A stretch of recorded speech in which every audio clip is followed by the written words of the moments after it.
Can we talk now about maybe a more complex subject, which is the Palestinian politics with the PLO and the meddling of Israel? I know it's a very large subject. So in a nutshell, what can you tell us really about it?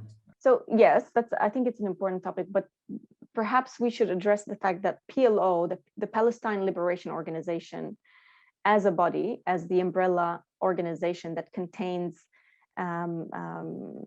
all political factions and groups in Palestine or outside of Palestine, definitely has been compromised in the last 3 decades, I would say.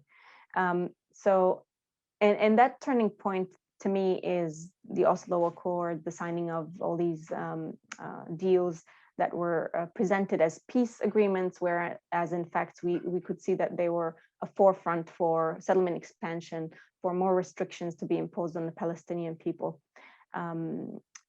So it's important to address that point as a turning point. Currently, there is a global campaign by Palestinians worldwide. So Palestinians in the diaspora, but also Palestinians inside the historical Palestine, who are calling for the rebuilding of the PLO, in the sense that so that they're calling for new elections, for clear, fair, and wide and representative elections that all Palestinians can be a part of, including Palestinians in the diaspora. So that those Palestinians, again, because this is about the unity and indivisibility of the Palestinian cause, because we're saying that all Palestinians should be involved in the process of decision-making and self-determination, and that that could only happen if we basically dismantle those structures, including, the situation that the PLO has got into currently, and due to the Oslo Accords, due to the PA and other factors. So it's important that we rebuild that organization in a way that is more reflective of what the political people want and the needs of the Palestinian people, but also based on the Palestinian fundamental values. So Palestinian fundamental values such as the right of return and other issues such as indivisibility of the cause. I saw you did a video on this calling for the rebuilding of the PLO, but do you think it will have chances of happening? Because the PLO, they do hold the reins of power right now. Why would they give them up?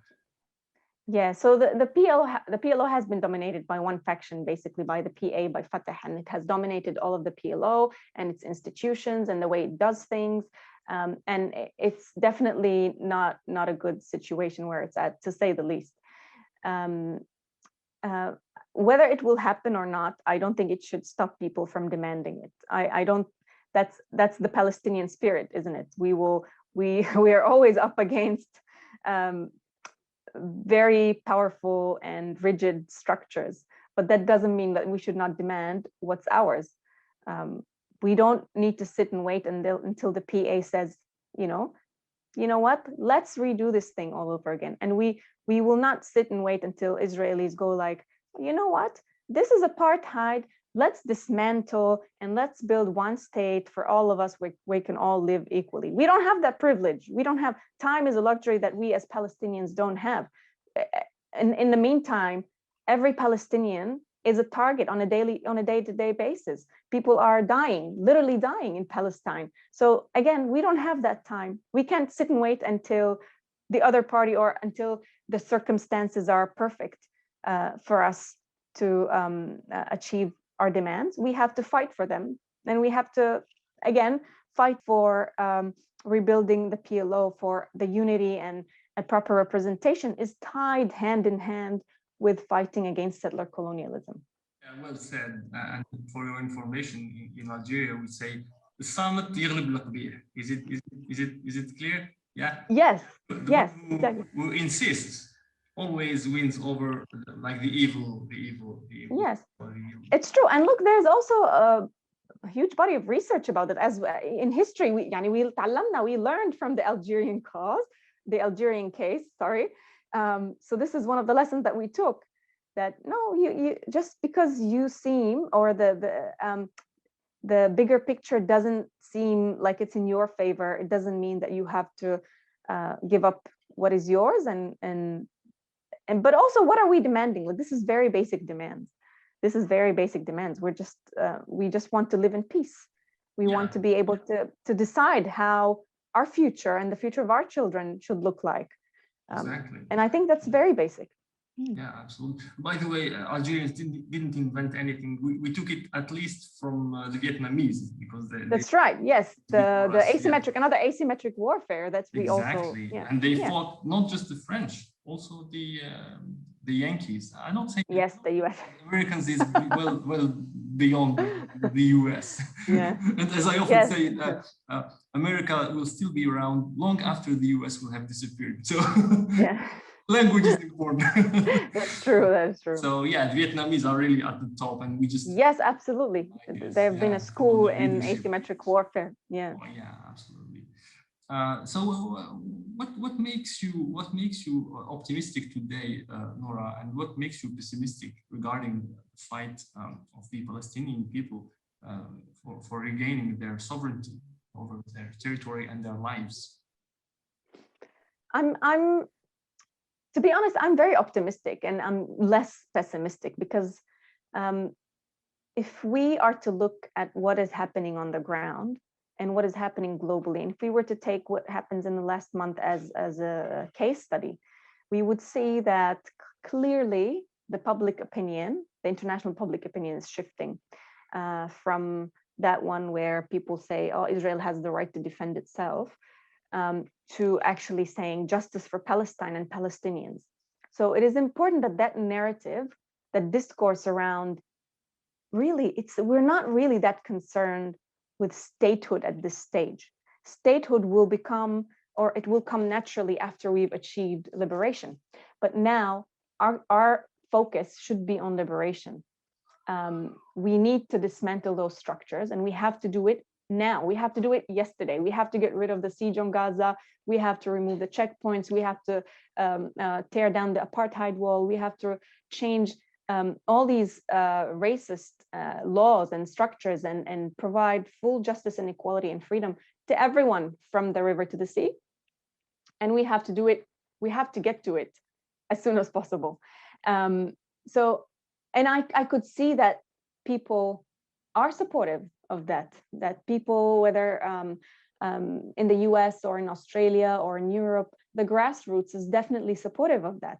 But we could also see, and this is one of the, I wouldn't say I'm pessimistic about it, because this could be a barrier, but that's not necessarily a barrier that's going to be here, or that's going to be present or relevant for a long time.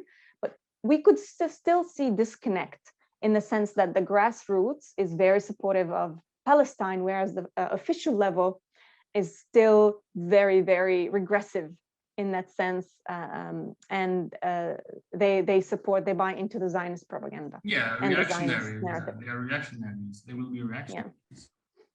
Yeah. So we hear like officials and politicians saying Israel has the right to defend itself. They still say that, which is ridiculous, because who is Israel defending itself against? From Palestinian children in Gaza, like the 75 Palestinian children who were killed in Gaza.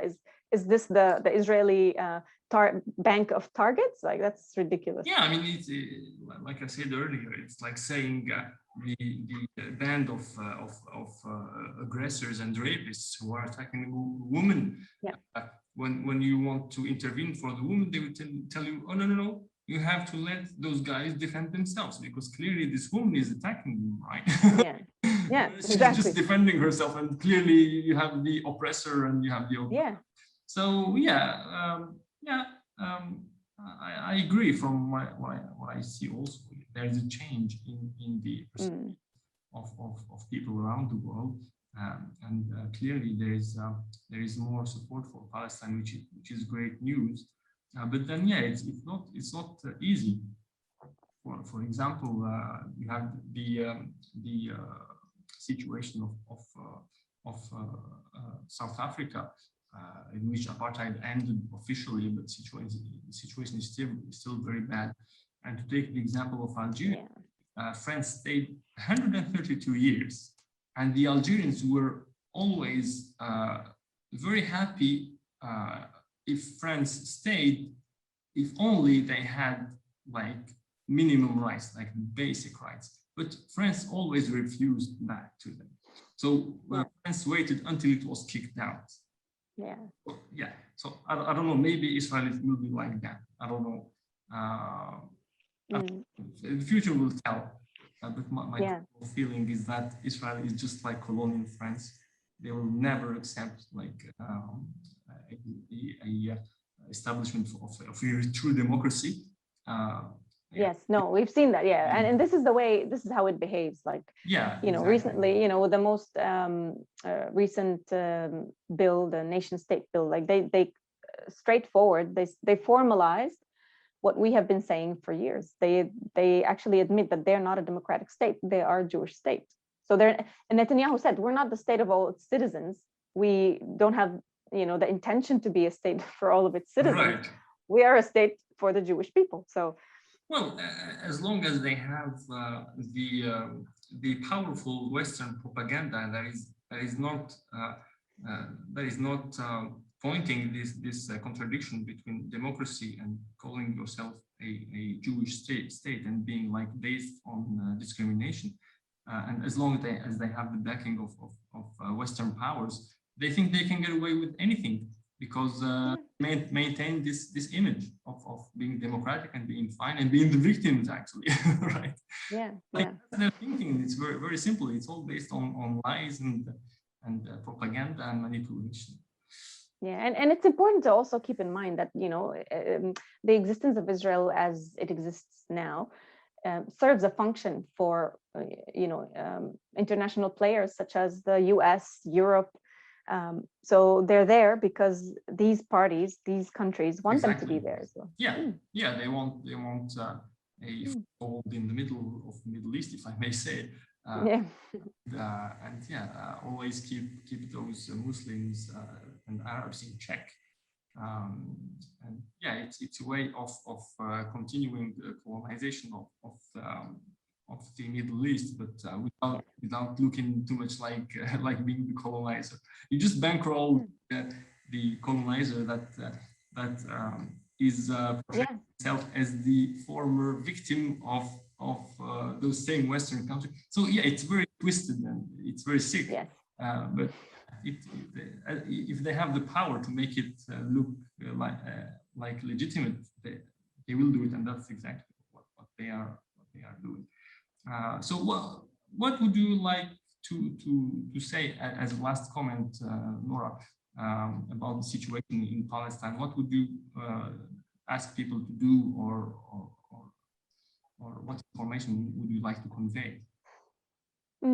I want to end with saying that the Palestinian people are not going anywhere, and they are a matter of fact. And in fact, they are the ones who are dictating some of, in the sense that we are dictating some parts of this interaction. So we are not passive people. We are not just sitting there, and we're not passive, hopeless. We're not passive. So we are taking more agency of our future, and we're doing that through multiple campaigns, international and local. We're doing that through internationalizing the Palestinian cause and again pushing back against the Zionist propaganda and the misinformation of mainstream media. When we talk about that Palestine Zionist project for what it is, a settler colonial movement that aims at targeting the indigenous population of Palestine, emptying that land from its indigenous people, and establishing, which we can be seen now, a structure that is discriminatory and racist and privileges one ethnic group over the other. So we have to keep in mind that what happens in Palestine also is not unique to Palestine. It is a part of a wider and bigger struggle. It is connected to the struggle of indigenous people all around the world. It's connected to the struggle of marginalized people all over the world and oppressed people all over the world. So it's important to position it in that, under that frame. And if we look at it that way, we will realize that we're not weak. We are part of a bigger movement. We're part of a wider and an international movement, and that it's important to assert our agency over our future, and that we as Palestinians should be able to decide what our future should look like, and definitely not US or Europe or through Israel.